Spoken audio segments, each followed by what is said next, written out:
Leaning on their hands during the clock? Doing the 12 to 6? Leaning on hands during 12 to 6? Okay.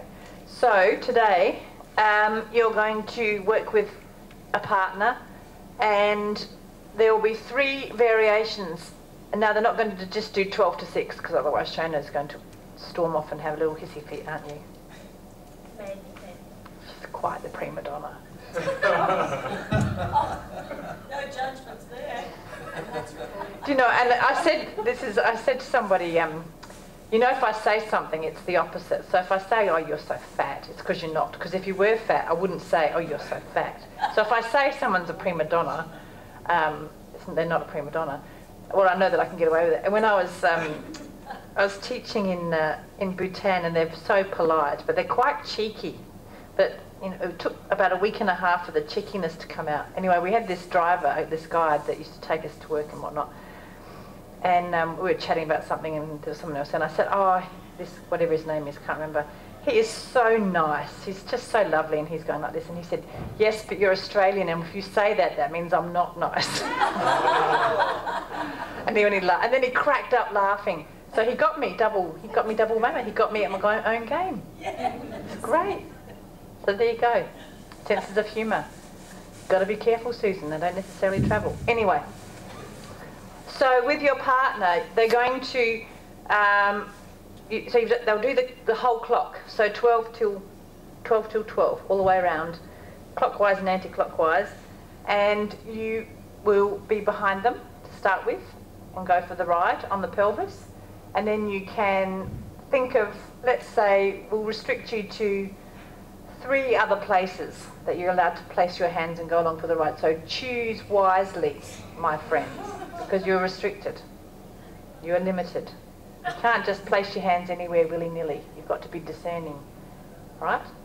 And the person sitting down has to hold you to that. So this is the first one. This is compulsory. So I love using words like this in the Feldenkrais class.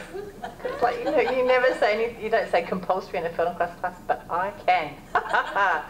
And you do that, and then 3 other places. And then they'll do a clock, and then you can swap over if you like, if you're getting tired of clocks.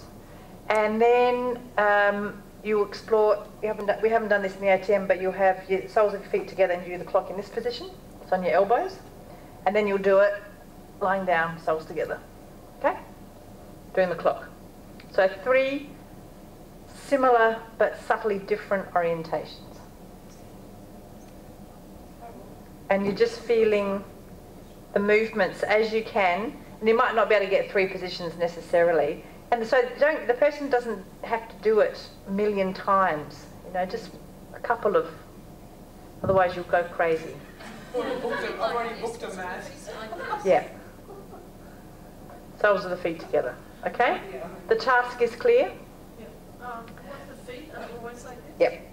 Always, always. Never to be moved asunder.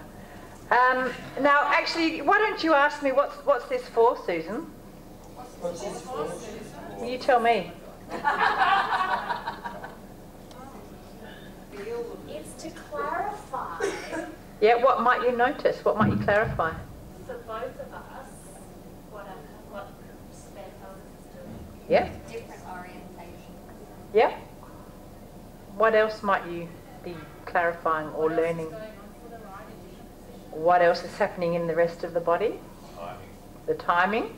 How do you not influence it? How restraints. How do you not change influence it? movement. How restraints or the positioning? Yeah. Yep, the positioning can afford different aspects. What the body's going to teach you? We're getting yeah. So all of those things. So basically what you're doing is you are broadening your experience. So you've got your internal experience of doing a clock in one orientation. Now you're going to do it in 2 other orientations, which will broaden your experience internally. Then you're going to experience somebody else, so you're going to double the amount of information you've got about what it means, what it might mean to do a clock. All right? You know, in this idea about sensing what happens in somebody else's skin. All right? Learning objectives clear. Bloody students this year. Last year they caned me because my lectures didn't have learning objectives at the beginning of them. I said, learning objectives. You don't look at them, do you? I thought they were just, you know, oh God. I can't be bothered with this academic learning anymore. I said, you figure it out. You figure out what your learning objectives are. And then my student feedback came back. Oh, well, I'm not going to say that again. I went below the red line. Did you have a question? Well, no, just on your learning feedback, I had a friend who used to teach TESOL, and he would give them 40 questions at the start of the course and say, you know, you're going to have to know these questions for the test. But that was actually the whole course. If they learned that, they knew it. So they. That's a very small course then, isn't it? Well, I mean, it was Yeah. only a short test. Well, that's what they asked me. They said, what's going to be in the exam? Do we need to learn this for the exam? That's what they say. That's what they mean by learning objectives. Tell us at the beginning of the lecture what we need to learn out of this for the exam. That's learning objectives is code for that. And I just say everything. Because I'm not going to tell you if it's not worth examining. I'm not going to waste my breath. It's so hard to get them to expand and go deeper, isn't it? I feel like Yeah. with my 13-year-old. Yeah. Go straight for the objectives, straight for the, Yeah. and they call the marking criteria then attached to that. So if he's an expert at knowing exactly what he has to Just spit out what they're, yep. to try to get him to, Yeah. And you asked me where do I prefer teaching. You can see by my posture where I prefer teaching. As soon as I start talking about going back bedroom. And I love them. They're beautiful. They're beautiful young people. But learning. Sorry? Would you take sarcasm in that state? No, they are beautiful. They're beautiful young people. But but Yeah. the learning thing, you know. give you everything. They get penalised if they ask questions that are off tangent too, because the teachers get so They little. Yeah. Okay. So find a friend.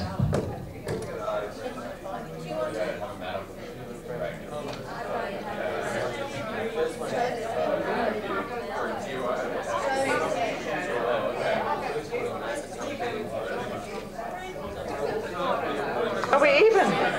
Oh, cool.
The thing is, I have to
So making sure that you're free to follow the clock wherever it goes, otherwise your immobility will translate into their immobility.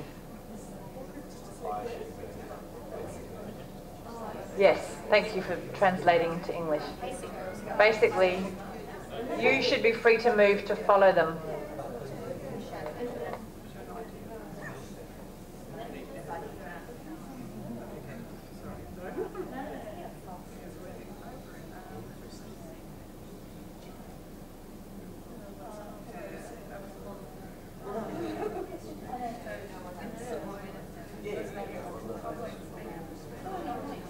Oh, really?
Have you swapped? Oh yeah, but you're Speedy Gonzalez in the middle. Did you choose wisely? You three? You know.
I know.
All right.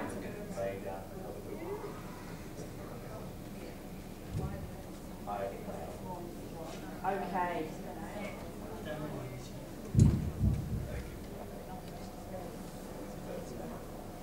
Any questions? Comments? Very interesting to feel the range. Are you working with the prima donna?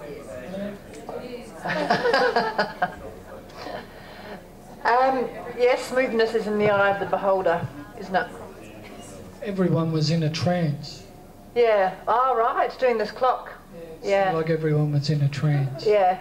Yeah. There is something about circular movements that's very, hypnotic, that's the word, thank you. Especially if they're slow. Any other questions? Queries?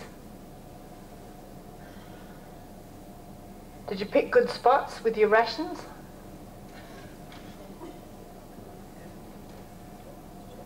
Any consensus on what was really informative? I didn't realise.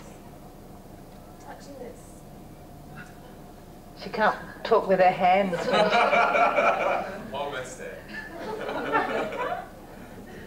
Touching the sternum and following the sternum around the circle. I didn't realise that the sternum goes in and out. Not the sternum, sorry, the Collarbones, yeah. Yeah, they're like chopsticks, aren't they? They're amazing. Really amazing. Sorry, that was much nicer. Yeah. We found it very interesting that we couldn't maintain our focus on the pelvis when they moved to a different body part. Yeah. Focus went to the body part. Yeah. In fact, we were just looking at the, Christine and Catherine and I were looking up some other lessons. In the Alexander Yanai, which are a different series, this is just a series of ATMs that Feldenkrais taught regularly, he doesn't call them pelvic clocks, he just calls them the clock. Oh, it's just clock, clock, clock, clock. So he's not thinking of the pelvis as such, but he is, because as we know, the answer to every question is the pelvis, but he's just saying it's a clock.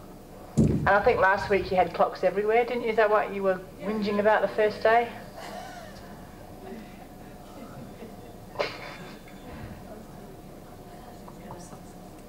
Can't remember last week. Oh, and Glenn behind you as well. But you go first. Carol had her hand on my neck and she was able to trace the clock out. And the neck as well, yeah. My neck and say, yeah. oh, yeah. Yeah. Yeah, there's little clocks everywhere. It's like a swatch shop. Yeah. And then we found shoulder blades are really helpful to draw our attention to how much they could move and how more they could move, perhaps. Yeah. Are you related to Thalia Castles? You know, you spoke behind me today. Do you two know Thalia in Melbourne? Sue spoke behind me and I thought, Thalia's here. Same voice. Thalia's a beautiful woman too. So you two. Thalia's a Feldenkrais practitioner. You know, I said, well, I used to have my meltdown in my training and I'd meet this woman in the toilets who'd cry at the same time. That's Thalia.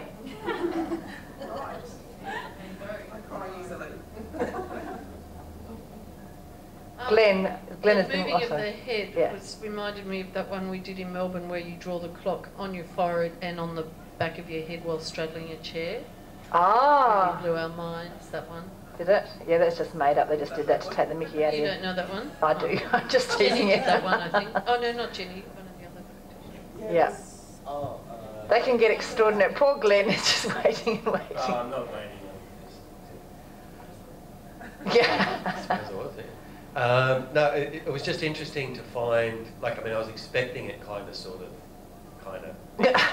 Could you be more vague too? I'm trying to be Feldenkrais-y. Okay. With my vagueness now. Yeah. How was I? Yes and no. Depends. But Yeah. Context. Just the change in the ability to move. But like, for example, with me, on my arms, on my hands, I can do a full clock. Yep. I couldn't a few days ago. Yeah. But on my elbow, the piece that was missing before is now missing again.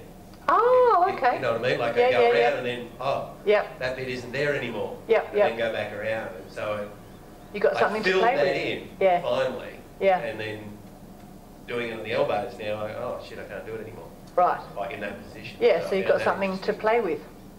Yeah. Yeah, that's great. Yeah. Great. And you see it as an opportunity. And I know it sounds really smarmy, but it's true. It's just how it is. When you notice something like that, it's an opportunity to clarify and flesh out something. Anybody else? Dan? Yeah, I think the most kind of clarity or movement I got was when I was just upright and Zena put her hand on just on my head, and then because I think I wasn't straightening out the neck or something like that, and I really kind of lengthened the whole spine. Yeah. And then that helped me with the other, when we went down, when I was lying down, and unlike yesterday, I was able to like do a clock in the back of my head all the way around to the point where I could get up easily to sitting. Oh, cool. Like Okay. while doing the one in. Yep. Yeah. Good. Good. So do you believe me now when I said that when you're doing the clock, there's nothing that's still? Could you find any, even if you put your hands under their feet, there's still weight shift. Yeah. Trish? Knees very. I found when Sarah had her hands on my knees, that was really interesting to clarify differences going in different directions. Ah, yes. I One saw way- people on the knees. That was good. Yeah. One way the knees didn't move very much at all, and the other way it was completely in the Uh-huh. And did that correspond with your internal sense of the roundness of the clock? Yeah, one way is Salvador Dali. Yeah. It's good. Excellent. You've all met your learning objectives, haven't you? So So shall we finish off that ATM? It's not a clock. It's not the clock, it's the same, the other one. Yes. You don't know where you're going to end up. No, it's not true.